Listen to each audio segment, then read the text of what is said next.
जय हिंद दोस्तों। आज हम बात करेंगे वेस्टर्न काव्य शास्त्र के।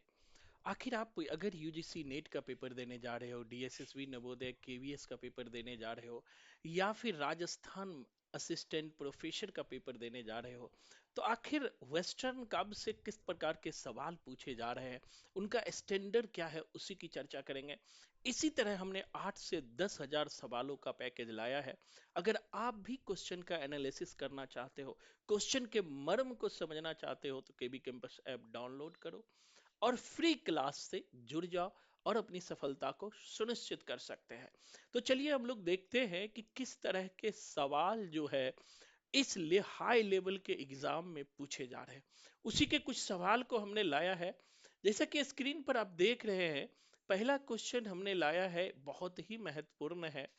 क्वेश्चन पूछा जाता है कि रूपवाद के विषय में सही कथन है। आखिर रूपवाद के बारे में सही कथन क्या है? जैसा आपने पढ़ा होगा कि रूपवाद क्या है, तो रूपवाद का विकास जो है 20वीं शताब्दी में 1915-16 के दशक में रूस में हुआ था। रूपवाद एक कलावादी आंदोलन है जो भाषा की बात करता है, भाषा की प्योरिटी की बात करता है। उन्हें कथ्य से कोई मतलब नहीं होता है, मेन जोर वो शिल्प पर देता है। तो इसी तरह से क्वेश्चन पूछा जाता है, रूपवाद क्या है, संरचनावाद क्या है, उत्तर संरचनावाद क्या है, नई समीक्षा क्या है, नई समीक्षा की विशेषता क्या है, प्लेटो का थ्योरी ऑफ आइडिया क्या है, अरस्तु का विवेचन क्या है, लोंजाइनस का औदात्य सिद्धांत क्या है, विलियम वर्ड्सवर्थ का काव्य भाषा सिद्धांत क्या है। ऐसे सवाल बार बार पूछे जाते हैं डेप्थ में जा करके। अगर इनके डेप्थ को जान गए तो आप 100 में 100 क्वेश्चन सही करके आओगे, एक भी गलती की संभावना नहीं रहेगा। तो अब देखो, क्वेश्चन पूछा है रूपवाद के विषय में सही क्या है। रूपवाद अंग्रेजी के फॉर्मलिज्म शब्द का हिंदी पर्याय है, बिल्कुल सही है। दूसरा पूछा है, इसका उद्भव रूस में हुआ है, बिल्कुल सही है। यह एक प्रकार के कलावादी आंदोलन है, बिल्कुल सही है। अब क्या होगा, उपरुक्त सही, तो आंसर हमारा क्या हो जाएगा? डी। आंसर क्या हो जाएगा? डी। ऐसे क्वेश्चन गलत नहीं होना चाहिए। अब इसी तरह से देखो, कहता है, फिर पूछता है, मैंने पूरा एकदम वंशअप लाया कि रूपवाद पर 15-20 सवाल लाया कि फिर आपको पूरे भारत में रूपवाद से कोई भी सवाल पूछा जाए तो गलत ना हो। फिर देखो, कहता है, रूपवाद के विषय में समीक्षकों की क्या मान्यताएं है। मान्यता क्या है? इसमें कविता की भाषा संरचना और तकनीक पर बल दिया जाता है, बिल्कुल सही है। दर्शन, प्रत्यय, सौंदर्य आदि कविता के लिए गौण तत्व है, बिल्कुल सही है। इसका कथ्य क्या है, इसका दर्शन क्या है, इसका सौंदर्य शास्त्र क्या है, ये सब विषय यहाँ पर गौण है। रूपवाद के अतिरिक्त अन्य कोई तकनीक जिसके द्वारा रचना पर दृष्टिपात किया जा सके, बिल्कुल सही है। और उपयुक्त में से सभी, तो आंसर क्या हो जाएगा हमारा? सभी। मतलब रूपवाद के बारे में ये सारे दृष्टिकोण क्या है? बिल्कुल सही है। अब फिर देखो, फिर क्वेश्चन पूछा है, रूपवाद के बारे में क्या सही है। रूपवाद परंपरागत समीक्षा पद्धति से हटकर भाषिक घटकों या इकाइयों से नई दीप्ति के समान का साक्षात्कार करता है, बिल्कुल सही है। दूसरा कहता है कि नई दीप्ति को चिन्हित करना ही रूपवादी समीक्षा का उद्देश्य है, बिल्कुल सही है। रीति और वक्रोक्ति रूपवाद से ही संबंध है। तो अब आपको रीति और वक्रोक्ति आपने पढ़ा होगा, तो आप जोड़ लेंगे कि रूपवाद से ही संबंध है। अगर नहीं पढ़े होंगे तो बिल्कुल क्वेश्चन नहीं बनेगा। और यहां लेकिन संबंध है। आंसर क्या हो जाएगा? उपरोक्त सभी। आंसर क्या होगा? उपरोक्त सभी। फिर हमने रूपवाद से ही लाया। मैंने कहा कि हर सेक्शन से हमने 10,000 क्वेश्चन लाया है। मतलब एक यूनिट से 1000 क्वेश्चन अगर आपने बना लिया, फिर भारत का कोई भी एग्जाम होगा जिसमें 100 में 100 आप बना के देंगे। इसके लिए भी हम स्टाम्प पेपर पर लिखित गारंटी देंगे कि अगर 10,000 क्वेश्चन बना लिए तो एक भी क्वेश्चन बाहर नहीं जाएगा।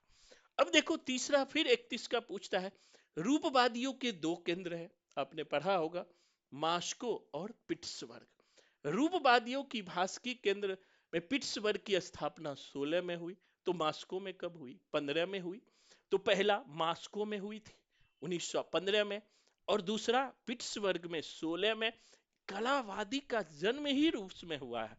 और रूस में 20वीं सदी के शुरुआत में हुआ। अब यहां से क्वेश्चन पूछ लेता है कि क्रम बनाओ, संरचनावाद, उत्तर संरचनावाद, फ्रायडवाद, अस्तित्ववाद, मनोविश्लेषणवाद, ये सब का क्रम पूछता है। बहुत आसान है। अगर यहां से क्वेश्चन गलत करके आ रहे हैं तो सोच लो जानबूझ के गलत करके आ रहे हैं, क्योंकि इतने आसान और कोई क्वेश्चन नहीं है। फिर क्वेश्चन है, नई समीक्षा एक कलावादी आंदोलन के समान ही एक आंदोलन है। नई समीक्षा के योगदान पर प्रकाश डालने वाला ग्रंथ कौन है? देखो, अब कहता है प्रकाश डालने वाला ग्रंथ कौन है? नई समीक्षा। आपको पता है कि नई समीक्षा एक आधुनिक आंदोलन है। तो जब आधुनिक आंदोलन है तो कॉमन सेंस लगाइएगा, इसका आंसर क्या होगा? देखो, अब इसीलिए मैं कहता हूं क्वेश्चन में ही आंसर होता है, बस कॉमन सेंस लगाने की जरूरत होती है। और हम परीक्षा में कॉमन सेंस ही नहीं लगाते हैं, अटक्कर पचे दोष अर्थात तुक्का मारते हैं, हमारा गलत होता है। देखो, पोएटिक्स नहीं होगा। क्यों नहीं होगा पोएटिक्स? तो भैया अरस्तु की रचना है। अरस्तु ग्रीक दार्शनिक है जो तीसरी चौथी शताब्दी बीसी के हैं। द रिपब्लिक प्लेटो की रचना है, वो आधुनिक है ही नहीं, तो आधुनिकता से तो संबंध ही नहीं होगा। फॉर्मलिज्म, अभी हमने कहा कि रूपवादी आंदोलन का ही एक समान अंग्रेजी नाम फॉर्मलिज्म है, तो ये भी नहीं होगा। आंसर क्या होगा? Criticism in America. आंसर क्या हो जाएगा? Criticism in America. देखो, मान लिया ये नहीं आता था, तो ये कॉमन सेंस से सवाल आसानी से बन जाता। अब देखो, फिर कुछ क्वेश्चन हम लेते हैं। फिर क्वेश्चन पूछा है, प्लेटो के प्रमुख ग्रंथ कौन सा है? बहुत आसान है। प्लेटो का ग्रंथ कौन है भैया? तो पता ही है, द रिपब्लिक है, द लॉज है। तो क्या हो जाएगा? The Republic. द पोएटिक्स किसकी रचना है भैया? पोएटिक्स अरस्तु की रचना है, तो नहीं होगा।